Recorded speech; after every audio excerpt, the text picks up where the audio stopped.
Why and from where does religion arise? Let's begin with first principles. Ecological constraints. Human survival under scarcity, competition, and demand for reproduction necessitates coordination. Group evolutionary strategy. To manage internal and external pressures, a group evolutionary strategy emerges as a social operating system to coordinate action in service of the group's interests. Tradition. The group evolutionary strategy gets remembered and passed down through tradition, codified in a distributed set of customs, rituals, roles, norms, aesthetics, stories, and institutions. Religion. Religion is the social technology for sacralizing and transmitting the tradition's moral order through narrative, ritual, and reinforcement. Output. Functional religion yields behavioral automation aligned with the group evolutionary strategy, enabling group persistence. A successful group educates the whole person. It trains the body for physical capacity, the conscious mind for intellectual capacity, the skilled application of knowledge, and the subconscious mind for intuitive capacity. Religion is education for intuitions, which is how it sacralizes and transmits moral order, producing behavioral automation such that we are not so dependent on conscious reasoning, allowing for cooperation under uncertainty, at scale, and over time. Historically, as cooperation transcended the bounds of the clan, individuals lost the ability to verify others' intentions, producing increasing anonymity and a perceived reduction of agency. At the same time, growing divisions of labor increased dependency. Anonymity, reduced agency, and increased dependency introduce the psychological problem of anxiety under uncertainty, the social problem of fragmentation at scale, and the civilizational problem of defection over time. These pressures create demand for a social solution that stabilizes attention, installs reliable dispositions, and sustains cooperation across generations. Thus, we find that whether religion is organized or not, supernaturalist or not, practiced communally or on a personal basis, all forms of religion in any time and place functions to regulate attention and train intuitions by way of the virtue mindfulness harmony algorithm, or VMH, applied to the domains of debt, investment, reward, rules, and reproduction, or DIRRR. In the West, due to our long exposure to Abrahamism, religion is often conflated with supernaturalist faith. But if we understand religion operationally, as VMH applied to DIRRR, then any tradition that reliably trains intuitions and transmit a moral order is religious, whether or not it has a theology, priests, churches, or gods. Traditional China or Japan, for example, may be low theology, but they are still highly religious in function. We can now describe religion in operational terms. Religion is an evolved social technology whose purpose is to imprint and transmit a group evolutionary strategy achieved by training intuitions through an algorithm, installing virtue, configuring mindfulness, yielding harmony, applied to the domains of debt, investment, reward, rules, and reproduction, solving the problems of anxiety under uncertainty, fragmentation at scale, and defection over time, resulting in cohesion, coordination, and continuity. Let's now go through each component of VMH. V stands for virtue. The virtue subsystem installs a behavioral model which makes you the kind of person who reliably honors the group's sacred obligations, even when acting among strangers and even when acting under pressure. The input state of virtue is behavior under uncertainty, and the first process step is narrative, whose content I call IPRM, identity, place, role, and measurement. IPRM is the interpretive frame and user interface compressing group strategy into personal coordinates that make life coherent. Identity tells me who I am, contributing to my stable self-concept, i.e., X is the kind of person I am. Place tells me where I stand, contributing to my salience map, i.e., what is relevant in my station is A, B, and C. Role tells me what I must do, contributing to my default policy, i.e., when X happens, I do Y. And measurement tells me how I'm evaluated, giving me my internal standard. For example, the Stoic knows his identity is a rational agent, his place is as part of a larger whole stationed in a particular time and circumstance, where his role is to embody the classical cardinal virtues while focusing only on what is actionable, and he is measured through daily self-audit by the standard of progress toward equanimity and self-mastery. The coordinates of IPRM are realized and rehearsed in ritual, which converts propositional knowledge into procedural, perspectival, and participatory modes of knowledge, and IPRM is calibrated through recursive reinforcement over time by the community, ensuring quality control over behavior. So to summarize, a behavioral model is installed by the installation of costly, behavior-constraining pre-commitments to standards made legible by narrative, repeated by ritual, and hardened by feedback until virtuous action becomes the default. The four installed priors that virtue outputs are the handoff payload that makes mindfulness possible. The salience map increases signal-to-noise by limiting what enters attention. The self-concept supplies identity and role constraints that help determine duty and purview. The default policy compresses decision space and reduces deliberation. And the internal standard provides the comparator that lets mindfulness detect drift and trigger correction. Now we move on to M, which stands for mindfulness. If virtue is the behavioral model installer, mindfulness is the onboard runtime monitor. The input to the mindfulness subsystem is perception. First, it samples state using the installed salience map and self-model to compress a flood of stimuli and pattern match it to a typed situation. For example, I'm a son listening to my father, or I'm a host responsible for my guests. This identifies what standards and duties apply. Next, it computes cost by comparing the current state and impulse to the predicted state and internal standard, producing an error or cost signal experienced as valence, i.e. positive or negative emotional weight. If the cost is below the threshold for action, it maintains course. If above, it computes purview. If there is anything actionable, it attempts to correct. If not, it attempts to release and return attention to what is relevant and actionable. A person's inner moral compass, what the Abrahamic religions call conscience, is simply the virtue to mindfulness loop running internally, an installed standard plus a runtime monitor that audits impulses and corrects drift under anonymity. Thus, non-theistic traditions such as Stoicism or Shinto can effectively instill conscience, not through belief that God is watching, but through sacralization of identity and obligation, sometimes reinforced by oath, as in, I am the kind of man who does not do X, where the insurer of integrity is my own name, reputation, and the shame of self-betrayal and dishonor. The combined output of virtue and mindfulness is harmony, a stable state characterized by low psychological and social conflict, enabling the group to enact and transmit its group evolutionary strategy. If VMH is the method, the 5 domains of DIRR are the problem space or target map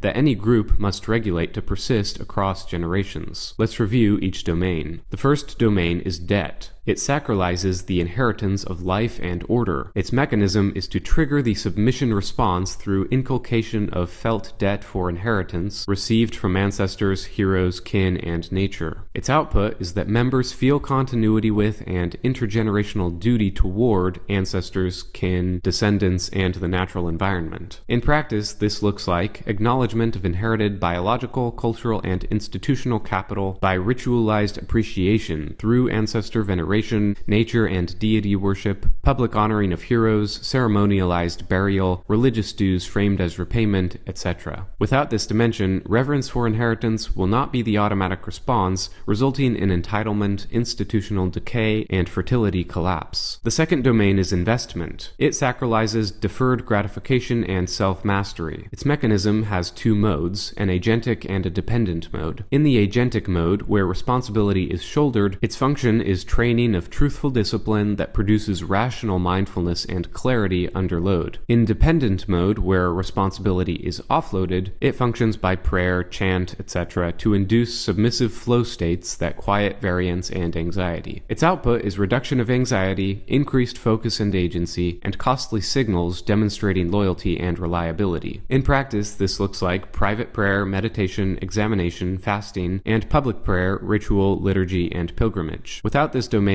anxiety increases and trust and cooperation decrease. The third domain is reward. It sacralizes belonging, honor, and class collaboration. Its mechanism is to stabilize cooperation through emotional reinforcement, tangible rewards, physiological entrainment, and temporary compression of status margins to reduce resentment drift. Its output is that group members associate loyalty and contribution with belonging and tangible dividends, reaffirming the group's moral order. In practice, this looks like ritualized feasts, festivals, holidays, honors, rites of passage, and redistribution of surplus. Without this domain, cohesion will weaken and defection will increase. The fourth domain is rules. It sacralizes reciprocity and demonstrated interests, i.e. property. Its mechanism is to encode the group's norms so conscience tracks in-group reciprocity and marks protected commons as sacred to raise the cost of violation when formal law would be too slow or discretionary. Its output is that group members intuit reciprocity, respect for property, and commons stewardship as morally obligatory. In practice, this looks like commandments, taboos, purity rites, and parables, framing in-group cooperation as righteous and in-group deceit or betrayal as shameful. Without this domain, cooperation will collapse under parasitism, free riding, and internal predation. The fifth domain is reproduction. It sacralizes marriage, lineal continuity, and in-group aesthetics. Its mechanism is to calibrate taste by encoding in-group's aesthetics as beautiful, heroic, and sacred. Its output is that female sexual selection is steered toward in-group phenotypes, while males aspire to embody the best of those traits, ensuring endogamous and eugenic pairing. In practice, this looks like mythology, art, modesty norms, and public rites, idealizing the in-group's male phenotype as strong, truthful, and heroic, and its women as graceful, fertile, loyal, and beautiful, sometimes even contrasted with outgroups who are cast as weak or ignoble. Without this domain, aesthetic taste is vulnerable to drift or subversion from outgroups who seek to acquire the in-group's women. Once religion is specified in operational terms, the criterion of success becomes functional adequacy, not metaphysical proof. In other words, what makes a religion successful is that it generates and sustains adaptive behavior, keeping VMH in the five domains synchronized with the group's evolutionary strategy. In our secular society today, media, entertainment, culture, and even legislation functions as a substitute for religion in the education of intuitions, defining heroes, villains, and the rank order of moral values, thereby conditioning the masses in what is to be admired or despised, imitated or punished. Take, for example, the film Schindler's List. On the surface, it appears to be a historical drama about World War II. But now, let's look at it through the lens of religion's five domains. Debt. You are trained to feel an unpayable debt toward a victim group.